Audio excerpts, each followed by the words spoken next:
jedhu walii galtee taachudha. Obboleessa waaqa fi maaltu garaagarummaa maali?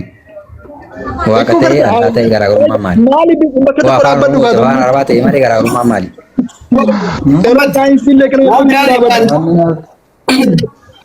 Ahmad Carraa ada barsinu bakka ni gaa eega ragaan qabaanne waan ragaan qabnu haasa'uudhaa fi laa muslimni yoo ragaa saayikiloojiidhaan fidadhu jetteeni ragaa saayikoloojii ragaa sii fida saayintifikii yoo barbaadu saayintifikii sii fiduu dandeenya. Garuu ammoo nama ragaa tokko hin qabdu ragaa saayikoloojii hin qabdu ragaa wama ragaa hojjaamu tokko waan ragaa hunduma tokko waan hin qabne sa'aatii mormaa ooluun hin barbaachisu tole kuni gowwaa ta'uu nama godha waan ta'eef obboleessa kiyya yoo islaamummaa ragaa fi qabaatee suuta si nu gaafadhu siin deebifna akkanaachi immoo nama biraatti hojjaase.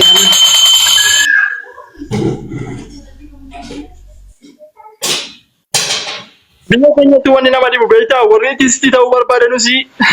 waan itti tistii ta'an beekan. Rakkoo dabar baay'ee hojii rakkanne saayinsii irraa qulqulluu amantii irraa qulqulluu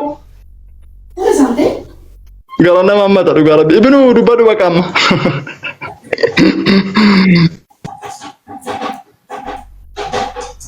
Dubbachin dan tumura jazakumullahu khairan dasu dubbisa ibsa.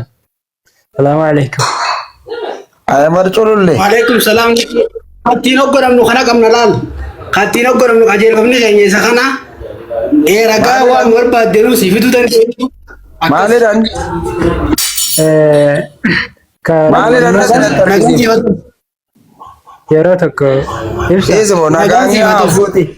nagaan si hafuuti rakkoon qabu maalidhaa? Amartu amma natti ergeeti maali natti amma natti argisiif hayye rakkoon qabu nagaan si ta'u akkam jirta nagaan si baay'atu Aguma nagaa eenyu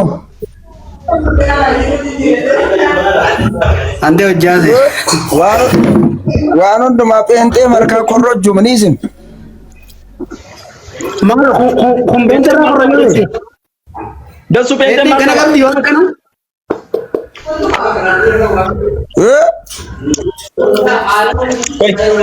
dasu beektaa maalidha beektaa maal qabatudha. Wacanaa akka ijoollee lafa oolaa wacanaati akka tikee wacanaati namni kun hojii haasa'u. Wacin zimmeedha.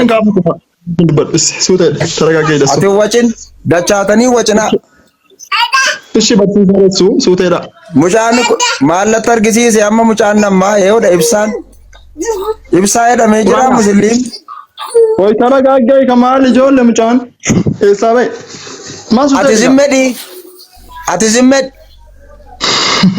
Ibsaan na duukaa haasa'u. Ishi suutee tara gaaggaa'e insalaatiin rifatiin baay'isee. Ati zimmedhi ibsaa jalqabee na duukaa haasa'u hin jedhe. Tara gaaggaa'e suuteedha na wajjin dubbatta mara kun qabatin. Maal Hundumatti si wajjin maalidhaati? Insalaatiin rakkoon qabuun sin jedha waliin dubbanna. Waayyuun beektu ibsaa wajjinin haasaa yookaan amadii wajjinin haasaa ati jarjaraadha abboon ta'u ati wajjinin haasaa. Ishi eenyu akka beeku Ibsa maalidhaan gata manatti argisiifti? Filiis waliin ilaalla eenyu akka beeku beekaanyuun akka ta'e waliin ilaalla ibsaan quraana sitti agarsiise right ibsaan quraana dubbatu adubbatunni anaa wajjin hin dubbattu dubbatu wajjin qooy ibsaa maaliif hin baqattaan sin jedhe ati immoo akkamii ajama jirtu qooy Siin beeku ani amadii fi ibsaa karaa dura wal argeera waan dubbachuu barbaade haa dubbatu. Ofiinsi barsiisa right ati immoo maali gandan kee nati peenterraa kurujuu Wallaa godhanaan tikeen of na barsiifte maalla gooti gaaffii tikee gaafata waa'ee dhagaa gaafata gaaffii tikee oolaa na gaafata maalla fayyadanan tara gaaggaa'e maalummaa koo sin barsiisa ibsaa wajjin haasaa. Oh bismillah tara gaagga'iin sin jedhe naa anuma wajjin dubbatta amartu na gashee amartu na waame amadoo kaan ibsaan haasaa na duukaa naasa'uun gurbaana wajjin. Ati immoo maaliin gaayid godhamta please na wajjin dubbadhu ati maaliin gaayid godhamta ibsaan quraana si agarsiise ati maaliin gaayid godhamta peenxee irraa san jetteessa maal si na agarsiisa Maalin gaa'e amma simiti kan na waame maaliif na waame amartu invite na godhe maaliif na waame inni maaliifuu si waamu amadinani kabajee gale waan ta'eef kun mana amadidha guyyaa lama sadii wal agarreerra ati usinarraa usi ati ani immoo inaasawwan si duukaa inaasawwan jedhe yookaan bakka nan ba'a chaaw Era taragaagga hin bayini lamin taragaagga iti maalummaa kanatti agarsiisi waan nuti beentee irra hanni nu agarsiisi. Anatti invite si godhe Ahmadi miti. Ahmadi wajjin naasaa beeyansinni xiqqoo taragaaggaadha yoodhuma karaan harkaa baddeeyyuu. Ahmadii fi ibsaan si wajjin haasaan ibnu wajjin itti fufta. Wajjin yookaan inni kun immoo dukkana uffate. Wayyaa jaadii uffateera kun inaasoo isaa wajjin isa kun hafuura nafsa gadaa'ii qabdi. Kana bakka sirriitti. Bo oduu amma ibsaanii akka Tole kan nafsa gadaa'iin eenyu akka ta'e beekamaadha. Kan duulaaf dhufe billaa bitadhaa wayyaa keessan gurguradhaa kan jedhu eenyu akka ta'e beekamaadha.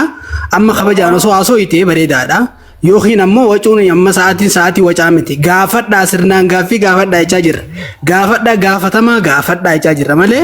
waa'ee ajjechaa yoo ta'e kan guyyaa tokkotti waaqayyo kan guyyaa tokko nama 20 50 bakka takkatti fixu waaqayyo keeti macaafa kee keessa jira tokko tokkoon gasii gurraa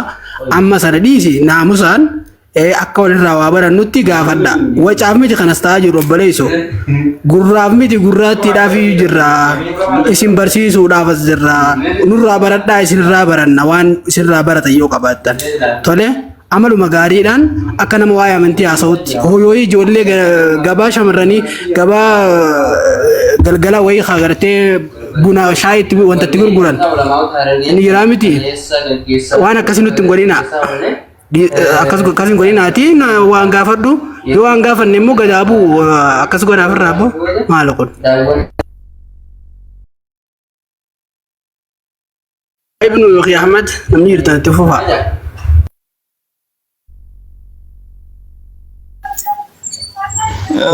ibnu continue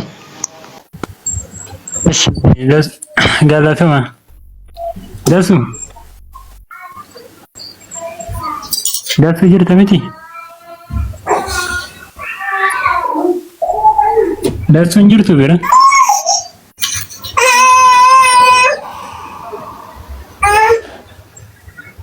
gaaffii hin qabu fakkaata maleen soraati awwala jarjaraa ture dhaabbate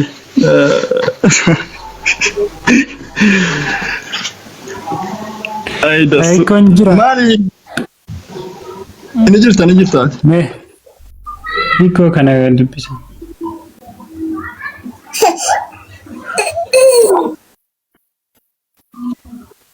adebi ibsaan jirta Ahmad maaliif na barbaade rondumaa na ergaa Ahmad maaf simmede Ahmad maaliif na barbaade waan si barbaadeef natu sitti hima Ahmad wanni si barbaadee fi ati jireenya hin qabdu jireenya hin qabdu ati jireenya waa tokko hin qabdu ilma namaa waaqessaa jirta akka ati ilma namaa waaqessineef waaqayyo isa si uume isa garaa haadha keetii keetti si tolche akka ati waaqessitu akka ati bartu waan barbaadeef ani hoolaadha akka ati of hin jettu osoo hin taane ani ilma namaati waaqayyotu na uume jettee akka ati amantu hoolaadha hoolaa waaqessaa akka ati hin jenneefi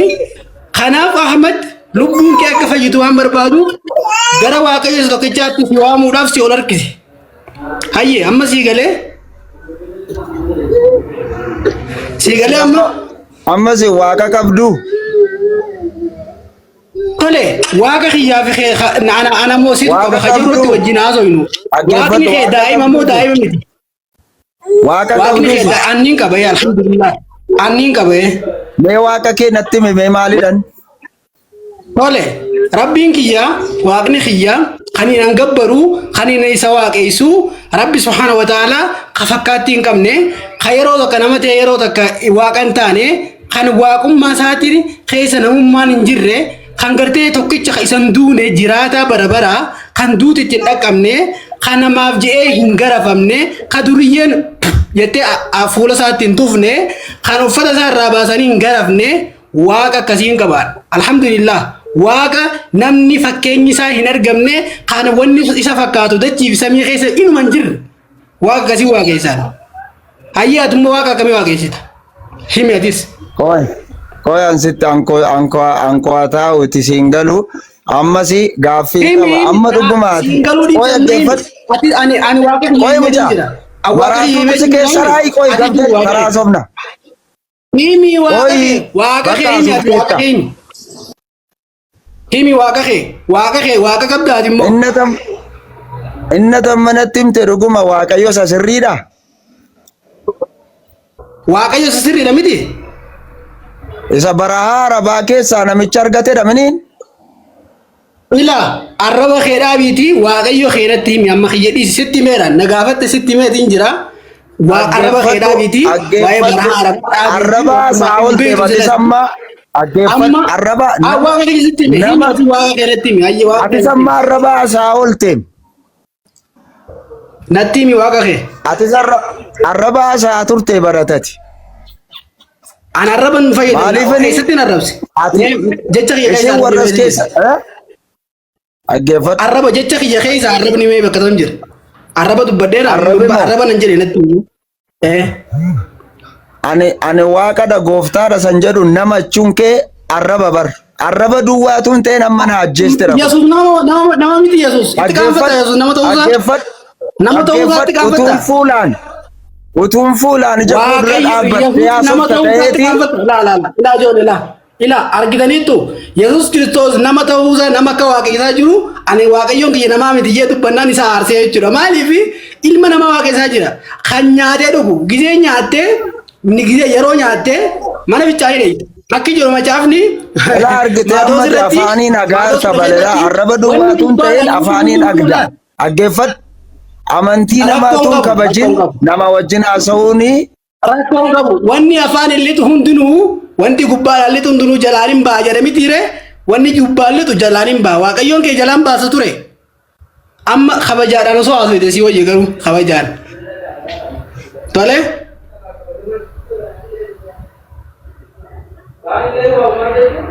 akkasi hayye nama biraa dhugalcha hojjaasawa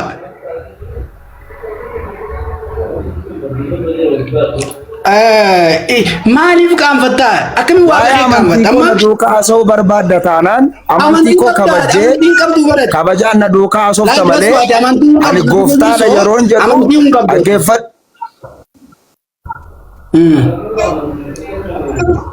maalatiyyuu jirta mini jinnii kan waaqessitu kan sitti taphataa bulu kan waaqessitu jirta'u jinni kan waaqessitu jedhe tole ayyee ani rabbiin waaqessu amma sitti beetin jira ati garuu waaqayyoon keetuu jinni fuudhee olii gad deemaatiin ture seexanatu olii gad fuudhee deemaatiin ture tole ani amma fakkeenyaaf awwaalii waaqessu sitti mee jira asillee ni beekta akkana jinni waaqessine akka jinniin ati atuu jinniidha fakkeenyaaf yoo nagarte atuu na baqatta ijuma kiyya kana laaluu iyyuu hin dandeessu atuu na beekta garuu waaqayyoon kee guyyaa 40 akkana 40 akka inni soomu akka inni lafa onaa keessa geessee kan rakkisaa ture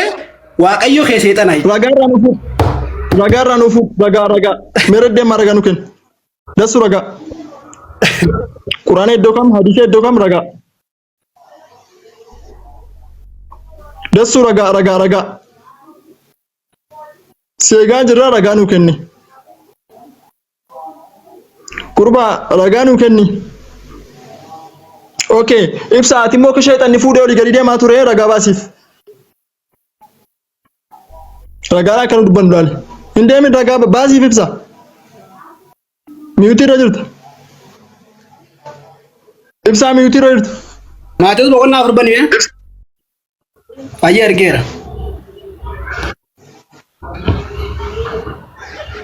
kottu laali gurba baay'ee waan dubbannu kan malee intinaan dubbannu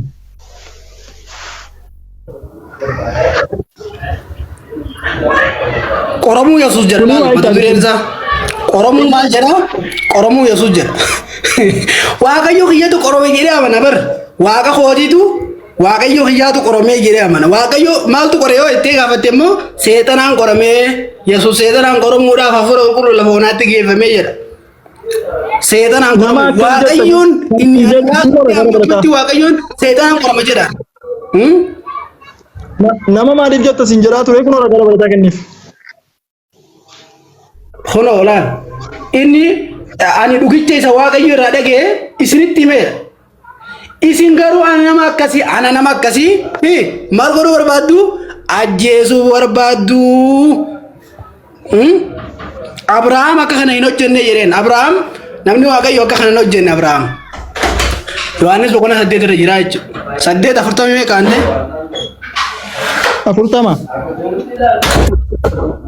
40 akkasii jechuudha kanaafuu yoo ittiin qaanfatan ta'e ol seenaatii gaafatama suuta sirnaan akka nama miira nama amantii haasa'uutiin walirraa barannu kabajaadhaan yoo arraba fiddan ta'e waan isin bire waan arraba fidda yoo ta'e kadhachaa saniiti isinii deebifnaa jechuudha nuti islaamummaa keessatti wanti itti qaanfannu hin jiru waaqayyoon keenya garafamaan turre waan ta'eef ittiin qaanfannu waaqayyoon keenya hin duune waan ta'eef namni duriyyeen ajjeefte inneen amannu waan ta'eef ittiin qaanfa waan itti qaanfannu qabnu tokko jechuudha alhamdulillah kun ammoo fedha rabbiitiin rabbiin muslima nu godhe nu filatee rabbiin isinillee dukkana kana keessa isin haa baasu tolee dukkana keessa jirtan kana keessa ilma namaa waaqaysuurra muslima waaqaysuurra gara islaamummaatti rabbi isin haa fidu nama muslima waaqaysuurra gara islaamummaatti rahmaan isin haa fidu isin hin jenne du'aa isinii goona akkana ahmad itti fufaa hedduu jira as keessa kana furuun baafanne ani miira keessa galeeti yookaan jarri kun faalaasii hin danda'anii yookaan saayinsii hin danda'anii yookaan macaafa hin danda'anii uumama jarri uumamaniif wallaleman kal'anaam jira rabbi quraanattu balhum adallu akka horiitii jedhe lakki horiinuu mana ofii beeyti nama yaachise beeyti namni waa barsiifnaan ni barti kanarra jallatoodha jedhu uumaa tokko hin beekan ابنون معاذ طاهر اتفوفا احمد ديودي بيته اتفوفا بقى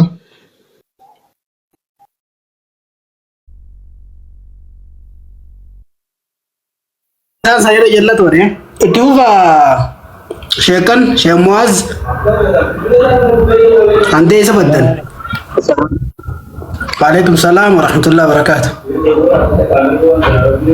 nagaa jirtu yaa Hasan alhamdulillah jirtu Jirramee gaafii mucaan tokko jala kana gaafas iddoo san irra dubbadha islaama jechuun maal jechuudha waan jedhamu san ayyetti fufa dura isilmaaf kan nagaa warra hafuuraati dura kananiiti eegasitti dabarra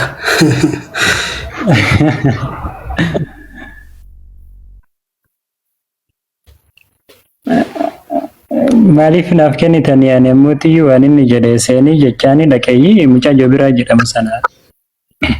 jaldeesii xixiqqaa waa harka yaani warruma aandareejii dura kannuu gaarii gaa ijoollee nyaata ijoollee dura kannanii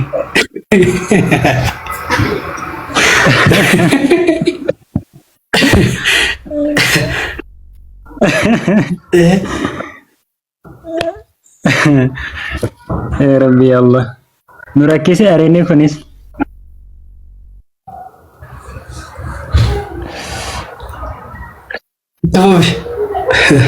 ايش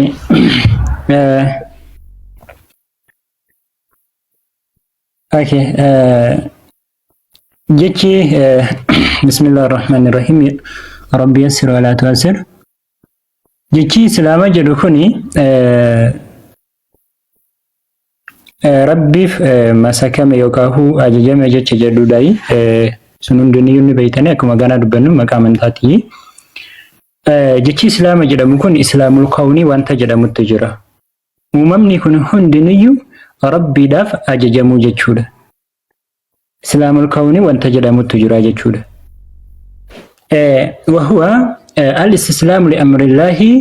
وقدره الكون وهذا الإسلام يدخل فيه المؤمن والكافر بل يدخل فيه سائر المخلوقات من الشجر والحجر إسلام الكون وانت جدا مكان كيسا إسلام نسينا كافر نسينا برتاي مخلوق هندنيو دكا مكانيس كيسا سينا يجود رب سبحانه وتعالى مال جديتين اندبت وله أسلم من في السماوات والأرض وانت سماوات كيس جروفي وانت دجي كيس جروفي سموت مالفتا ربي طوعا وكرها دركي دانستو تولجي دانستو وانت دجي في سماوات كيس جروف هندني ربي مالجنا مالتا أججان ماجد كن أموتي إسلام الكوني جد إسلام الكوني كان إني جرامو ديجو أمما نموتي أممني كن هندني ربي سبحانه وتعالى كان إني أججامو ديجو كان إني لما فأموتي إسلام الشرعي كان جرامو ده إسلام الشرعي جتشون أموتي مالني الإسلام العامي كان جرامو تجر إسلام العامي جتشون مالي جدا جنانين هو الدين الذي بعث الله به جميع الرسل amantaa rabbiin ammootiyyuu ergamtoota hunda kan inni ammootiyyuu ittiin ergeetiniin jiru jechuudha. Sheekul Islaam Muhammad bin Abdul Wahhab Rabbi rahmat isaaniif haa godhu wanta kana ammoo yeroo ibsaniitiin hin jedhan maal jedhanii islaama jechuun al-istislaamu lillaahi bitawxiid.